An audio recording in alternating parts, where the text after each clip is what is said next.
kita lihat tadi Inayah Wahid, sebenarnya dia melakukan bercanda tapi banyak self-sensor kan sebenarnya. Banyak hal-hal yang sebenarnya karena kita terbiasa membaca berita politik, kita paham. Tapi bayangkan itu kalau misalnya dibicarakan di masyarakat yang tidak mengikuti politik, mungkin nggak terlalu nyambung gitu. Tapi kita tahu maksudnya Inayah, sebenarnya memberi kritik yang keras. Cuman mungkin dia karena anak presiden, dia nggak berani kritik keras-keras.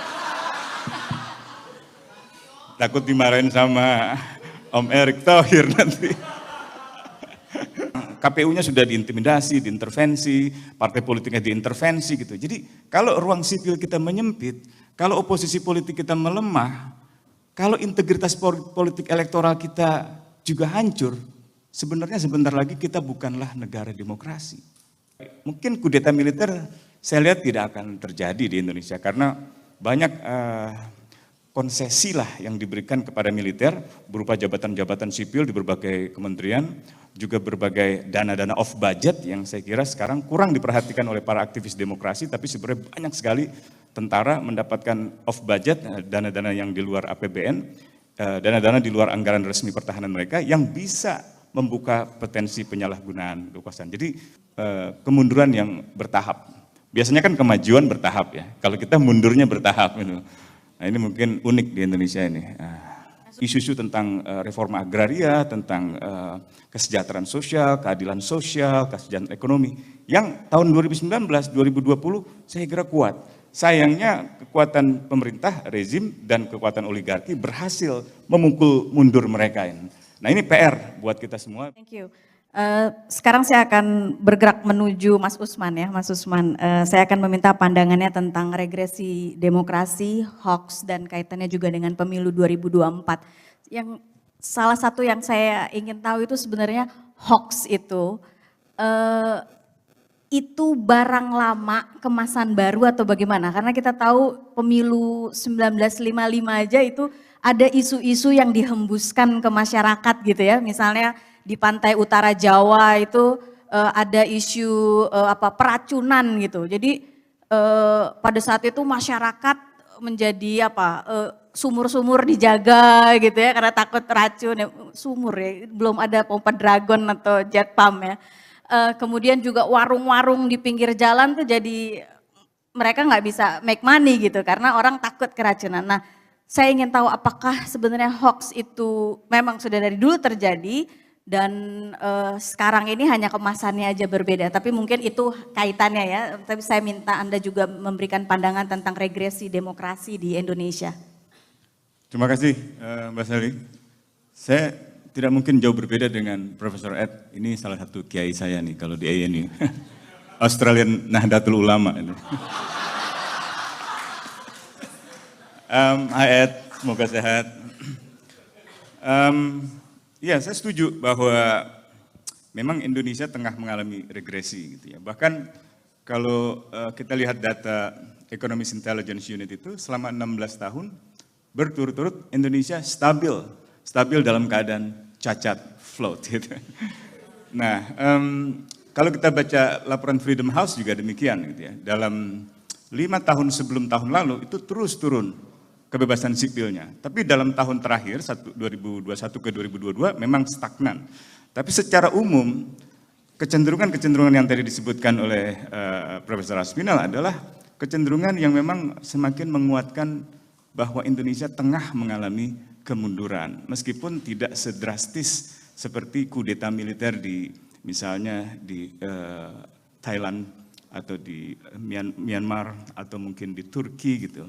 Tapi ini cukup berbahaya gitu karena ruang sipil kita, ruang protes kita itu semakin menyusut. Kalau kita lihat tadi Inayah Wahid, sebenarnya dia melakukan bercanda tapi banyak self-sensor kan sebenarnya. Banyak hal-hal yang sebenarnya karena kita terbiasa membaca berita politik, kita paham. Tapi bayangkan itu kalau misalnya dibicarakan di masyarakat yang tidak mengikuti politik, mungkin nggak terlalu nyambung gitu. Tapi kita tahu maksudnya Inayah, sebenarnya memberi kritik yang keras. Cuman mungkin dia karena anak presiden, dia nggak berani kritik keras-keras. Takut dimarahin sama Om Erick Thohir nanti. Yang kedua, selain ruang sipil itu adalah melemahnya oposisi politik. Kita lihat seluruh proses perundang-undangan yang disahkan dalam beberapa tahun terakhir, nyaris tanpa kontrol politik. Jadi baik itu undang-undang hukum pidana, undang-undang omnibus, undang-undang sebelumnya Perpu Ormas gitu ya. Seluruhnya tidak ada partisipasi yang berarti gitu dari masyarakat. Artinya memang pilar yang sangat penting yaitu adanya kultur oposisinya, adanya oposisi politik yang kuat itu melemah. Dan kalau kita baca salah satu buku yang diterbitkan ISEAS dari hasil konferensi di Australian Nahdlatul Ulama itu adalah adanya apa yang disebut sebagai executive aggrandizement, penebalan kekuasaan eksekutif melalui weaponization of law enforcement. Jadi kepolisian, kejaksaan itu dijadikan senjata untuk mengendalikan oposisi politik gitu ya. Baik oposisi berbasis partai maupun oposisi non partai. Seperti yang tadi Inaya bilang, aktivis HAM yang kena undang-undang ITE mukanya suram. Nah ini penting sekali untuk kita waspadai karena kalau tidak punya lagi oposisi politik, maka pemerintah akan berjalan tanpa kontrol gitu. Nah yang terakhir adalah integritas pemilu, integritas kelembagaan elektoral yang dalam pandangan Kiai Aspinall tadi adalah sudah diserang, KPU-nya sudah diintimidasi, diintervensi, partai politiknya diintervensi gitu. Jadi kalau ruang sipil kita menyempit, kalau oposisi politik kita melemah, kalau integritas politik elektoral kita juga hancur, sebenarnya sebentar lagi kita bukanlah negara demokrasi. Itu yang saya kira keadaan yang harusnya memanggil kita semua dan saya apresiasi acara-acara semacam ini untuk menjahit kembali atau duduk kembali supaya kita masing-masing tidak sibuk ibarat sebuah rumah, tidak sibuk di perpustakaan meneliti terus gitu. Tidak sibuk di kebun, di tanaman belakang, urusan lingkungan terus. Kita harus masuk ke ruang tengah, kita rapat bahwa rumah kita sedang mau dirubuhkan gitu. Rumahnya itu adalah rumah demokrasi. Nah, bagaimana kita mempertahankan demokrasi itu? Nah, kita perlu duduk di Goethe Institute ini untuk belajar dari Jerman mungkin. Untuk yang poin nomor 2 tadi ya Mas Usman yang melemahkan oposisi politik itu kayaknya hampir nyaris nggak ada suaranya ya. Nah, apakah Anda mengkhawatirkan bahwa Indonesia ini bisa saja apa yang terjadi di Rusia atau di Turki itu terjadi di Indonesia? Apakah sampai ke sana gitu levelnya atau? Ini harus dikasih ke Kiai Aspinall ini pertanyaannya berat. Tapi saya kira memang ada dua itu biasanya yang dianggap sebagai perubahan drastis dalam sebuah demokrasi yang mundur atau mengalami arus balik. Pertama adalah peristiwa interupsi politik kudeta militer. Tadi sudah saya sebut 3 negara itu. Yang kedua adalah perang saudara. Nah, perang saudara ini mungkin sangat relevan ini dengan apa yang terjadi, apa yang kita bahas hari ini yaitu disinformasi gitu. Jadi biasanya demokrasi itu mengalami kematian atau mengalami akhir nasibnya itu karena dua interupsi politik. Dan Indonesia sebenarnya sudah 20 tahun lebih melalui proses politik elektoral yang tidak terganggu oleh dua interupsi politik ini. Dengan kata lain sebenarnya kita negara yang relatif stabil dalam mempertahankan demokrasi gitu. Bandingkan dengan Asia Tenggara yang lain, bandingkan dengan Timur Tengah yang 2010-2009 tuh mengalami euforia adanya musim semi politik di sana gitu. Ternyata juga banyak yang mundur seperti Mesir misalnya gitu. Jadi memang kita masih diuntungkan kalau kita lihat beberapa peristiwa besar. Hanya kalau kita diam, kalau warga masyarakat tidak melawan, ini yang saya bicarakan tentu hoax, disinformasi bukan hanya dari kelompok-kelompok buzzer itu, tapi dari negara, karena negara juga bisa melakukan disinformasi itu. Jadi selain individu-individu masyarakat kita yang kadang-kadang nggak bisa memilih informasi mana yang salah, mana yang memang diniatkan salah dan jahat gitu sebagai disinformasi, bisa juga kelompok-kelompok yang dibayar gitu, tapi sebenarnya negara juga penting untuk kita lihat. Kita belum seperti Filipina yang cukup serius itu dalam melakukan disinformasi gitu. Ada banyak saya kira peristiwa dalam pemilu Filipina tahun lalu ketika Bongbong putranya Marcos itu terpilih, Itu yang menyesatkan masyarakat dan akhirnya masyarakat tidak punya informasi yang cukup, tidak punya bahan untuk memilih siapa yang harusnya dipilih mereka sebagai pemimpin politik. Dan akhirnya bong-bong terpilih dengan berbagai disinformasi. Salah satunya disinformasi tentang bahwa negara Filipina itu dulu terkaya di masa Ferdinand Marcos. Atau misalnya disinformasi lain yang saya kira akhirnya membuat masyarakat Filipina itu tersesat di dalam melakukan informasi itu. Dan Meta, Facebook itu sampai menutup 400 akun di Filipina itu yang dianggap melakukan kejahatan. Di Myanmar setelah tahun 2017 itu kan banyak ketegangan. Banyak sekali disinformasi yang akhirnya menyulut kerusuhan, menyulut radikalisasi di kalangan militer dan di kalangan Buddhis radikal yang akhirnya mengorbankan masyarakat etnis Muslim Rohingya.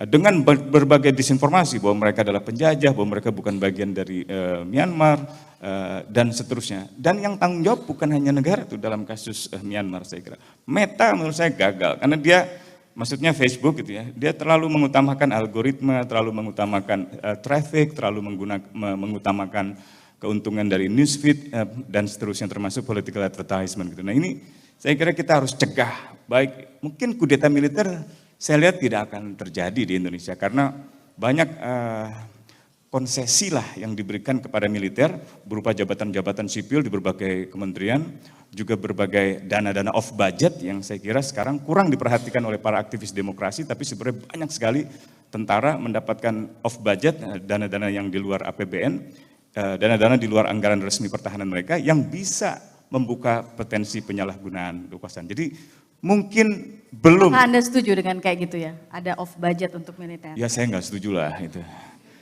Kalau Inaya nggak tahu deh kalau Inaya.